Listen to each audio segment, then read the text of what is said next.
Good morning everyone. આપણે last પીરિયડની અંદર જોયું કે ગ્લાયકોલિસિસની પ્રક્રિયા થાય છે, બરાબર. અને આજે ગ્લાયકોલિસિસ દરમિયાન શેનું નિર્માણ થયું તો કે પાયરુવિક એસિડના 2 અણુનું નિર્માણ થયું. હવે કે આ પાયરુવિક એસિડ જે છે હવે ક્યાં દાખલ થાય છે તો કે અજારક શ્વસનમાં દાખલ થશે. અજારક શ્વસનમાં અથવા તો જારક શ્વસનની અંદર દાખલ થશે. ખ્યાલ આવ્યો દરેકને? કારણ કે અજારક જારક શ્વસનનો સામાન્ય તબક્કો એટલે કે ગ્લાયકોલિસિસ. ગ્લાયકોલિસિસમાં પાયરુવિક એસિડ બન્યું જે અજારક શ્વસનમાં દાખલ થશે અથવા જારક શ્વસનમાં દાખલ થશે. હવે કે જો અજારક શ્વસનની અંદર દાખલ થાય તો તેની અંદર 2 પ્રકારની ક્રિયા જોવા મળે છે અથવા 2 પ્રકારે અજારક શ્વસન થાય છે. આલ્કોહોલિક આથવણ, આલ્કોહોલિક આથવણ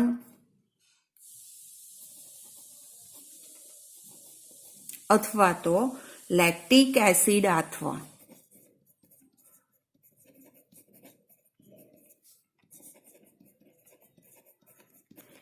જારક શ્વસન જેમાં પાયરુવિક એસિડનું નિર્માણ, પાયરુવિક એસિડ અજારક શ્વસનમાં દાખલ થાય તો આલ્કોહોલિક આથવણ અથવા તો લેક્ટિક એસિડ આથવણ પ્રકારે થાય. અને જો જારક શ્વસનની અંદર દાખલ થાય તો ગ્લાયકોલિસિસ પછીનો જે તબક્કો છે એ કયો તબક્કો જોવા મળશે? ક્રેબ્સ ચક્ર જોવા મળે છે, બરાબર. અને ક્રેબ્સ ચક્ર પછી કે ત્યાર પછીનો જે તબક્કો છે ફોસ્ફોરીકરણ કે જે દ્વારા એટીપીનું નિર્માણ થાય છે. સૌ પ્રથમ આપણે જોઈએ અજારક શ્વસન વિશે.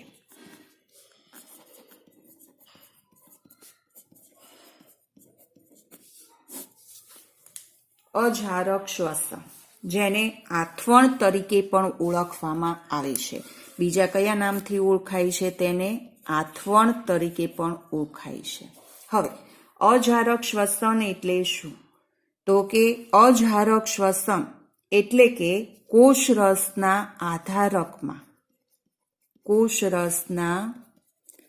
આધારકમાં જે શ્વસન O2 અણુના અભાવમાં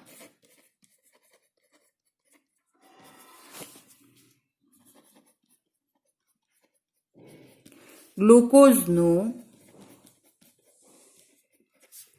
અપૂર્ણ વિઘટન થાય તેને અજારક શ્વસન કહેવાય. કોષરસના આધારકમાં જે શ્વસન ઓક્સિજન અણુના અભાવમાં ગ્લુકોઝનું કેવું વિઘટન થશે? અપૂર્ણ વિઘટન થાય તેને અજારક શ્વસન તરીકે ઓળખાય છે. હવે કે અજારક શ્વસનને આથવણ અથવા તો ઉત્સેચન તરીકે ઓળખાય છે, બરાબર. આથવણ અથવા તો ઉત્સેચન પણ કહે છે. આથવણની ક્રિયા સમજાવો, ઉત્સેચનની ક્રિયા સમજાવો, એવી રીતે પણ પૂછાઈ શકે. હવે કે આજે આથવણની જે નિપજો છે એના વિશે જોઈએ આપણે. આથવણની નિપજો. આથવણ દ્વારા કઈ નિપજો પ્રાપ્ત થાય છે? તો કે આથવણની અંદર આ ક્રિયામાં કાર્બન ડાયોક્સાઇડ અને કાર્બનિક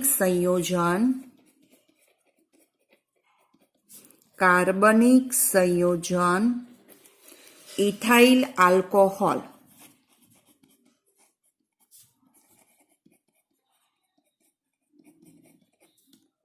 કે લેક્ટિક એસિડ,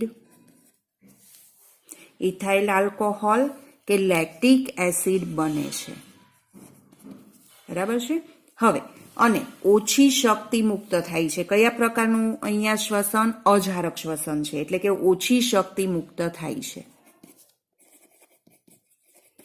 ઓછી શક્તિ મુક્ત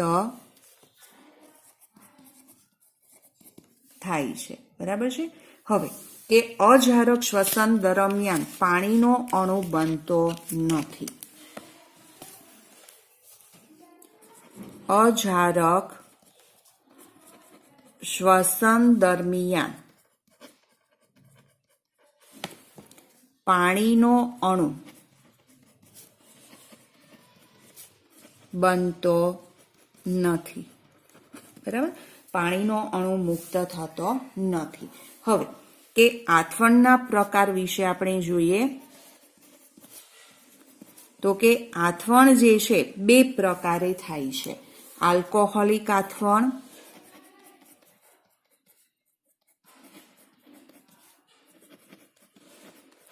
અને બીજું છે લેક્ટિક એસિડ આથવણ.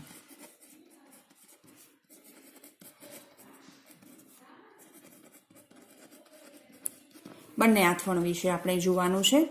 પહેલા જોઈએ સૌ પ્રથમ આલ્કોહોલિક આથવણ વિશે.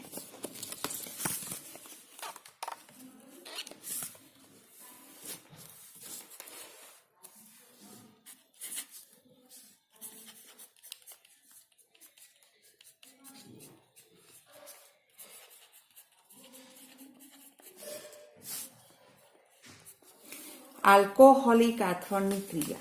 હવે આલ્કોહોલિક આથવણની જે ક્રિયા છે કે જે વનસ્પતિ માધ્યમની અંદર થાય છે. વનસ્પતિ માધ્યમમાં થાય છે. બરાબર છે. અને આ પ્રકારની જે ક્રિયા છે કે જેની અંદર કેટલાક જે ઈસ્ટ અથવા તો કેટલાક અંતઃપરોપજીવીની અંદર પણ જોવા મળે છે.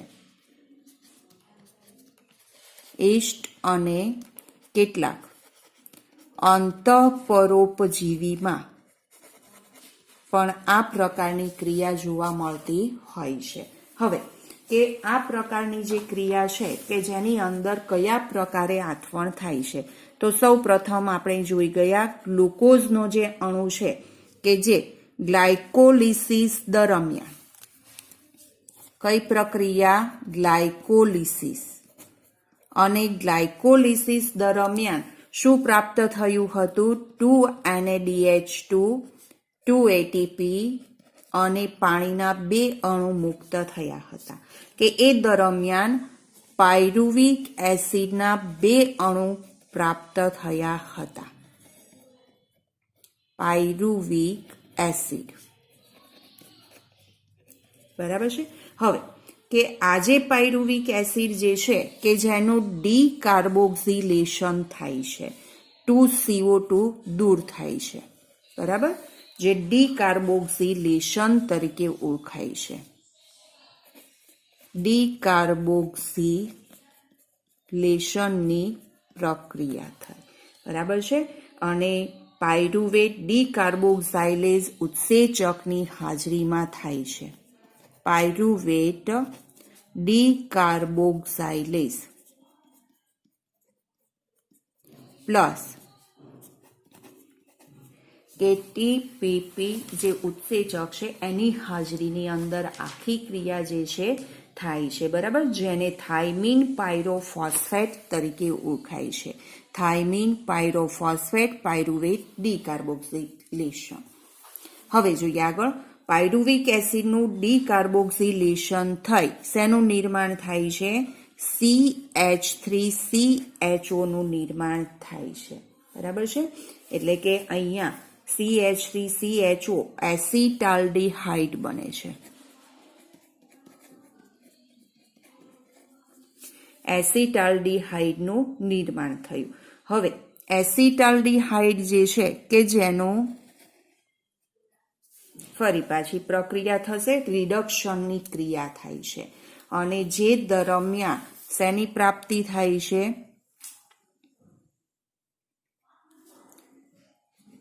2NADH2 જેમાંથી 2NADH ડી પ્રાપ્ત થાય છે, બરાબર.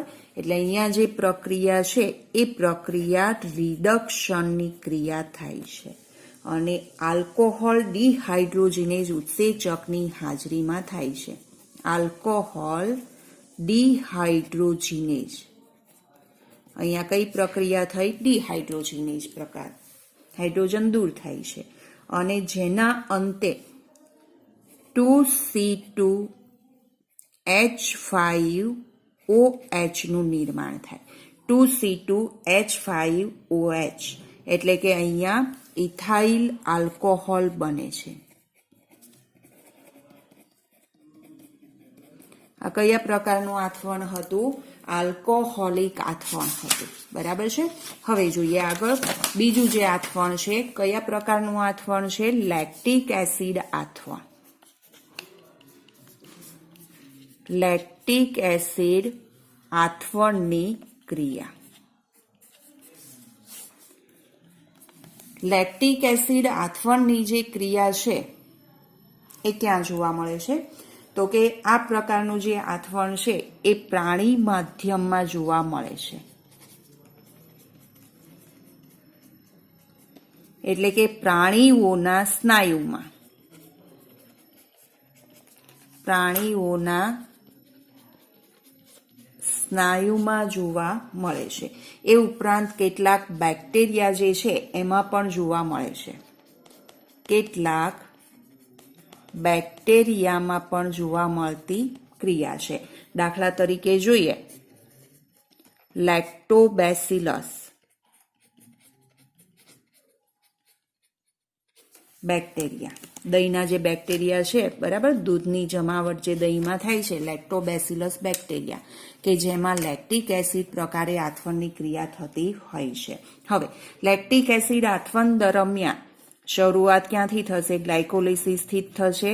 ગ્લુકોઝનો જે અણુ છે એ દરમિયાન 2NADH2, 2ATP અને 2H2O નિર્માણ થાય છે.